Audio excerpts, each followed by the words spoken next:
Have you ever met someone who barely says anything, and yet the moment they do speak, the whole room shifts? People stop. They listen, and you walk away from that interaction feeling like you just met someone worth knowing. Most people assume that's charisma, something you're either born with or you're not. But that's not what's happening. Respect isn't a personality type. It's a pattern of behavior. And most people are quietly doing things every single day that make it harder to earn without realizing it. So in this video, I'm going to walk you through 6 quiet habits that make people take you seriously. And no, this is not telling you to be more assertive or project more confidence, but showing you what actually builds respect under the surface in the small moments most people overlook. And if you're into psychology and human behavior, consider subscribing to this channel for more.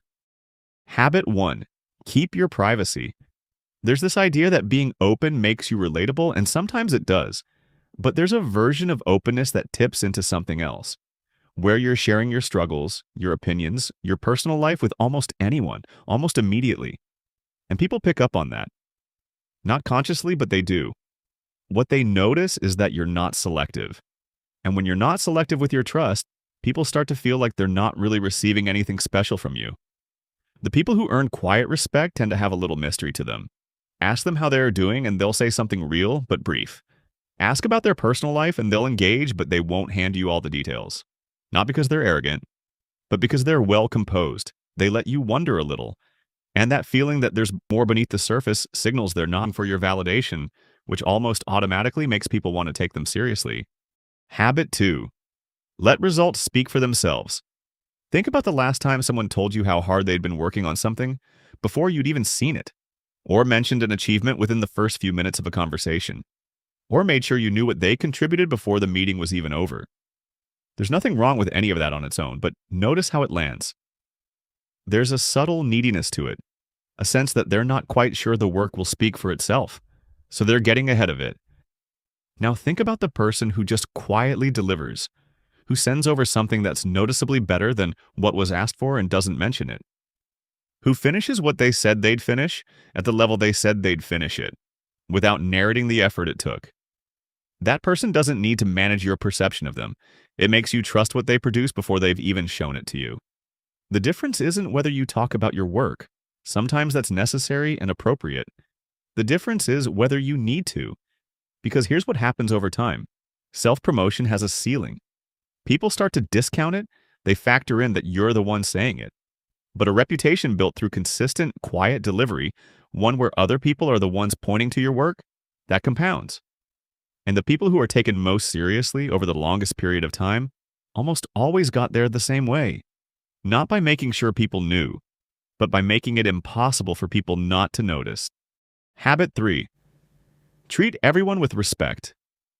There's a dinner table test that reveals everything about a person, not what they say during the meal, but how they behave or talk to the person taking their order. Do they make eye contact? Do they say thank you and mean it?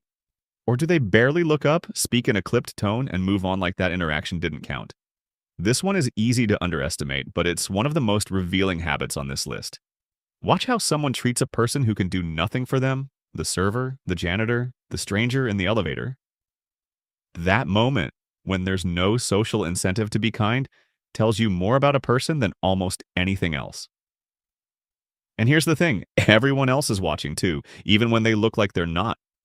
The people who earn deep, lasting respect treat those moments like they count. Because to them, they actually do. They greet the person at the front desk the same way they greet the person running the meeting.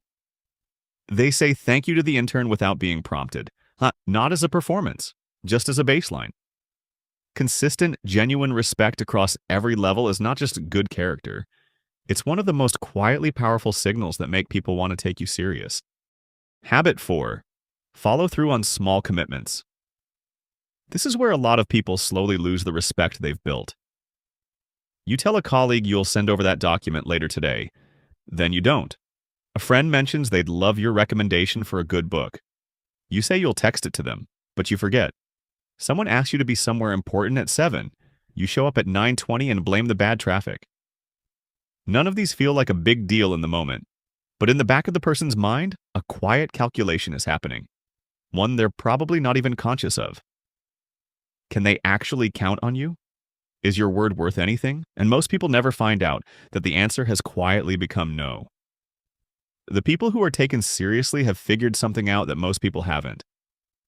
They understand what those moments actually are and mean. So they write it down, they follow up before they're asked, they show up earlier to the event. Every time you follow through on something small, you make a deposit.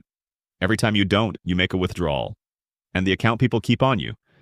The one that determines whether they recommend you, trust you, bring you into things, is built almost entirely out of those small transactions. Habit 5. Stay calm under pressure. Picture this. 2 managers. The system goes down right before a major presentation. The first one's energy immediately fills the room. Voice gets louder, you can feel the panic radiating off them before they've said a word. Everyone around them picks it up and amplifies it. Now you have a room full of anxious people trying to fix something while managing someone else's reaction at the same time. The second manager walks in, looks at the situation, and gets quiet. They ask a question and listen to the answer. They then say what should happen next. And because they're not adding noise to an already noisy situation, everyone around them has room to actually think. Same problem, completely different room. Most people don't realize that how they respond to pressure is a broadcast. It goes out to everyone watching and tells them exactly what this person is made of. And when you catastrophize, you're teaching everyone around you how much you can actually handle. Habit 6. Stay out of gossip.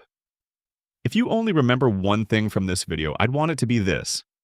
This one costs nothing and protects almost everything. When you consistently refuse to talk about people behind their backs, something happens over time that's hard to manufacture any other way. People start to feel safe around you. They can't always name why, but there's a trust that builds slowly, conversation by conversation. And the flip side is just as true. The moment someone sees you gossip, they quietly file it away. They start watching what they say around you. They stop bringing you into the rooms where real things get discussed. Staying out of it isn't just about having integrity, though it is that. It's about becoming someone people want in their corner, rather than someone they're careful around. The people who are taken seriously over the long term have a reputation for discretion that is almost impossible to fake and incredibly hard to find. On a final note, this is one thing I want you to take from this video, just one. But first, thank you for making it this far. If something in this video landed for you, go ahead and hit the like button and subscribe to this channel. The people who are taken seriously aren't doing anything loud. They're not waiting for the right moment to finally show up. So if you've been telling yourself you need more confidence or a stronger presence or some quality you're still waiting to grow into, that might not be the real problem. You might just be underestimating what the small moments are doing, because most of the time, respect isn't something you go out and get. It's something that builds behind you silently while you're just focused on doing the next small thing right. And most of the time, that's enough.